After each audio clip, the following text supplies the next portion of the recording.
आज हम बात करेंगे भारत के उस शहर की जिसने दुनिया को डोसा दिया। एक ऐसा शहर जहाँ की गड़बड़ आइसक्रीम पूरे भारत में फेमस है और इस शहर में है एक अनोखा कृष्ण मंदिर जहाँ भगवान श्री कृष्ण खिड़की से देते हैं भक्तों को दर्शन। प्राचीन समय से लेकर अब तक न जाने कितने ही नामों से पहचाना गया है ये शहर का लिटरेसी रेट है 90% के पार और ये काजू और नट्स का एक्सपोर्ट करने में काफी आगे है और यहीं पर वो बीच स्थित है जिस पर वास्को डी गामा ने पहली बार कदम रखे थे। जी हाँ दोस्तों, अब तो आप पहचान ही गए होंगे, हम बात कर रहे हैं उडुपी शहर की। तो चलिए एक साथ चलते हैं इस शहर के सुहाने सफर पर। लेकिन दोस्तों, उडुपी शहर कर्नाटक में अरब सागर के तट पर बसा हुआ एक शहर है जो उडुपी जिले में आता है और मंगलौर के उत्तर में पड़ता है। उडुपी की गलियों में सुबह सुबह घरों के बाहर सजी रंगोलियां, बालों में गजरा लगाए महकती गृहिणियां, शहर को नहलाती अरब सागर के पानी की छींटें और मंदिर में बजती घंटियां आए है इस शहर की खूबसूरती में चार चांद लगा देती है। गिरजाघर में गॉड के सामने जलती मोमबत्तियां, मणिपाल इंस्टीट्यूट के छात्रों की गिटार की आवाज, गीत गाते पक्षी और मालपे बीच पर मौज मस्ती संग धमाकेदार संगीत की धुन पर झूमती शाम और मनमोहक नजारों से सजा है ये उडुपी शहर, जिसे राजाता पीठ और शिवल्ली के रूप में भी जाना जाता है। यस, तो दोस्तों उडुपी मंगलौर से 60 किलोमीटर उत्तर में और बेंगलुरु से 403 किलोमीटर नॉर्थ में बसा हुआ है और इसे मंदिरों का शहर भी कहा जाता है। ये शहर धर्म, कल्चर, परंपराओं और लोगों की आस्था रहन सहन के लिए दूर दूर तक फेमस है। स्वाद और सुंदरता के मामले में तो उडुपी का कोई मुकाबला ही नहीं कर सकता है। शहर और यहाँ की गड़बड़ आइसक्रीम का अनोखा नाता है। दरअसल यहाँ मिलने वाली एक खास आइसक्रीम का नाम गड़बड़ है जिसे उडुपी ने ही बनाया है। कहते हैं कि एक बार एक फॉरेनर जब यहाँ पे घूमने आए तो एक दुकानदार ने जल्दबाजी में सभी आइसक्रीम को मिक्स करके उन्हें दे दिया, लेकिन टूरिस्ट भी गुस्सा नहीं हुआ बल्कि उसे उस आइसक्रीम का स्वाद बहुत ही ज्यादा पसंद आया। तभी से इसका नाम पड़ गया गड़बड़ आइसक्रीम। इस आइसक्रीम की खास बात यह है कि आप चाहे कितनी भी बार इसे खाओ, इसका स्वाद अलग अलग होता है। वैसे दोस्तों, मसाला डोसा, पनीर डोसा, भाजी डोसा और न जाने कितने फ्लेवर्स में मिलने वाला डोसा जो कि हम सबका फेवरेट है, लेकिन बहुत कम लोग जानते हैं कि इस लजीज, बेहतरीन और सबकी फेवरेट डिश का आविष्कार उडुपी शहर में ही हुआ है। उडुपी में पहली बार मसाला डोसा बनाया गया था और देखते ही देखते ये हमारे पूरे भारत में और पूरे भारत में क्या पूरी दुनिया में बहुत ही फेमस हो गया और सबका पसंदीदा बन गया। उडुपी को तुलु भाषा में ओडिपू कहा जाता है, लेकिन बहुत ही कम लोग जानते हैं कि इस शहर का प्राचीन नाम क्या है। इतिहास के पन्नों को पलटें तो पता चलता है कि प्राचीन समय में उडुपी शहर का नाम उडुपा हुआ करता था, लेकिन फिर इसे रजत पीठपुर कर दिया गया। लेकिन नाम बदलने का दौर अभी भी जारी था। इसके बाद शहर को शिवल्ली जैसे नामों से भी पुकारा गया। उडुपी शब्द के मतलब की बात करें तो उडु और पा शब्द से मिलकर बना है ये, जहाँ उडु का मतलब होता है तारे और पा का मतलब होता है भगवान। शहर की स्थापना 25 अगस्त 1997 को की गई थी। अब दोस्तों, उडुपी के इतिहास की बात करें तो 200 ईस्वी के आसपास इस शहर पर चुटुस उर्फ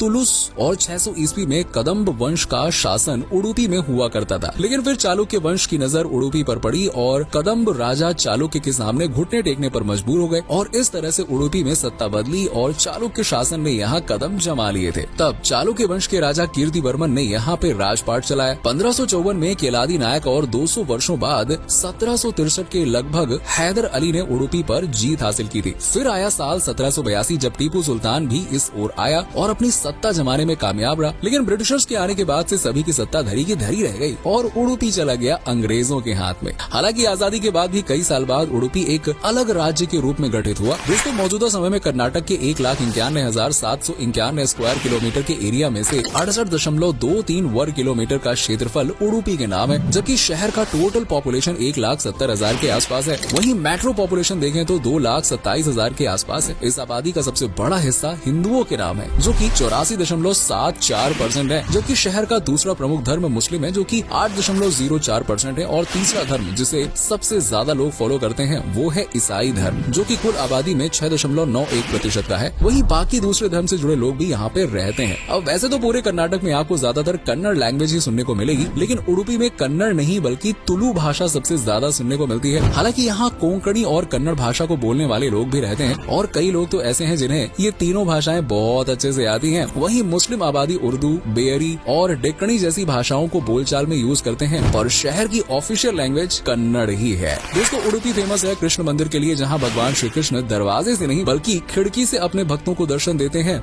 ये साउथ इंडिया का सबसे प्रमुख तीर्थ स्थल माना जाता है जहाँ जन्माष्टमी के दिन श्री कृष्ण के दर्शन के लिए 4 से 5 घंटों का इंतजार करना पड़ता है। मंदिर में खिड़की पर 9 होल यानी कि छेद बने हुए हैं जिनमें से भक्त अपने भगवान कृष्ण जी के दर्शन करते हैं। छोटे छोटे छेदों या फिर खिड़कियों से जैसे ही आप गर्भगृह में देखेंगे श्री कृष्ण की चमचमाती मूर्ति और उनकी मुस्कान, आए है आपकी सारी तकलीफें दूर हो जाएंगी। और मंदिर में हर साल हजारों की संख्या में भक्त आते हैं, जिनके लिए सुबह 11 बजे से ही प्रसाद वितरण का काम शुरू हो जाता है। अगर आप नास्तिक हैं तब भी ये मंदिर आपको अपनी तरफ खींच ही लाएगा, इसलिए जब भी मौका मिले उडुपी के श्री कृष्ण मंदिर में जरूर जाइएगा। उडुपी में दोस्तों लोगों को हाथ से खाना खाने में बड़ा ही मजा आता है, फिर चाहे उन्हें चावल खाने हो या फिर इडली तो इनकी फेवरेट होती है। लेकिन अगर आपको सुबह सुबह चमकती धूप में अगर बड़े से कटहल के पत्ते पर आपको इडली जैसे पाइप सजे दिखे तो हैरान मत हो जाइएगा, क्योंकि ये उडुपी के लोगों का पसंदीदा नाश्ता है जिसे कार्डुबू कहते हैं। सी फूड के लिए भी यहाँ के लोग दीवाने होते हैं, खासकर मछली का नाम सुनते ही तो इनके मुंह में पानी सा आ जाता है। जबकि शाम को कॉफी के साथ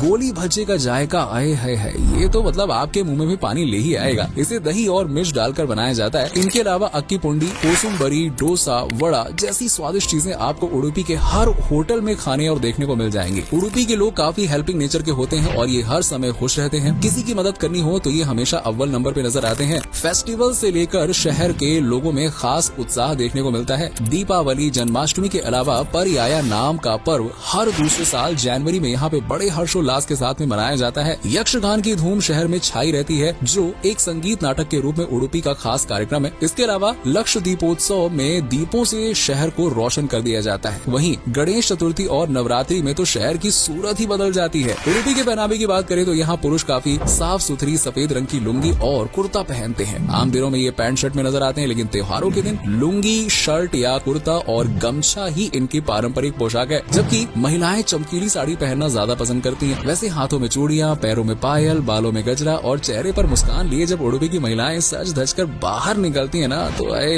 हर किसी की सांसें ही थम जाती हैं। दोस्तों, इस शहर को एजुकेशन के मामले में भी कर्नाटक में बेस्ट माना जाता है और यहाँ के मणिपाल इंस्टीट्यूट को पूरे देश में ख्याति प्राप्त है। यहाँ उम्दा education, best faculty, cultural activities, सारी की सारी चीजों की व्यवस्था है। वैसे उडुपी का जो लिटरेसी रेट है वो है 93.55% का। यहाँ महिलाओं से लेकर पुरुष तक सभी को पढ़ाई लिखाई मतलब सब कुछ अच्छे से पता है यार, क्या करना है। उडुपी शहर में कटहल का प्रोडक्शन सबसे ज्यादा होता है, लेकिन बात अगर शहर की इकोनॉमी को सपोर्ट करने की करें तो उसमें ज्यादा योगदान काजू और नट्स का है, क्योंकि उडुपी ना काजू और नट्स को बड़ी संख्या में एक्सपोर्ट करता है। इसके अलावा अनाज, सब्जियां, दालें, नारियल यहाँ की मुख्य फसलें हैं जो आपको ज्यादातर खेतों में लहराती हुई नजर आएंगी। वैसे खनिज पदार्थों की बात करें तो उडुपी में ग्रेनाइट और लेटेराइट स्टोन के भंडार भी हैं, जबकि बॉक्साइट, लाइम शेल, सिलिका जैसे तत्वों की भी उडुपी में मेहरबानी है। वहीं हैंडीक्राफ्ट, सर्विस सेक्टर, इंडस्ट्रीज भी अब उडुपी की शान बढ़ा रहे हैं। वैसे आपको बता दें कि Karnataka ease of doing business में अच्छी रैंक पर है, जिसका असर उडुपी में भी देखने को मिल रहा है और शहर में इन्वेस्टमेंट बढ़ रहा है, जिसके चलते लोगों को रोजगार भी मिल रहा है। वैसे बेरोजगारी खत्म होने से लोगों के चेहरे पहले से ज्यादा खिल रहे हैं। साथ ही यहाँ छोटे बड़े सभी उद्योगों को पैर जमाने का मौका दिया जा रहा है। चलिए अब आपको इस शहर से जुड़ी कुछ खास जगहों पर सैर करवाते हैं। उडुपी की जान है मुरुदेश्वर बीच, जहाँ म्यूजिक की धुन के बीच आसमानी बादल के नीचे चमकीली रेत पर बैठकर हर शाम हसीन हो जाती है। इस बीच पर स्थित है भगवान शिवा की भव्य प्रतिमा। इसे देखते हुए आपको ऐसा फील होगा जैसे शिवजी खुद इस बीच पर ध्यान मुद्रा में बैठे हुए हैं। आसमान को छूते टावर सा ऊंचा शिव मंदिर बीच की शोभा कई गुना बढ़ा देता है।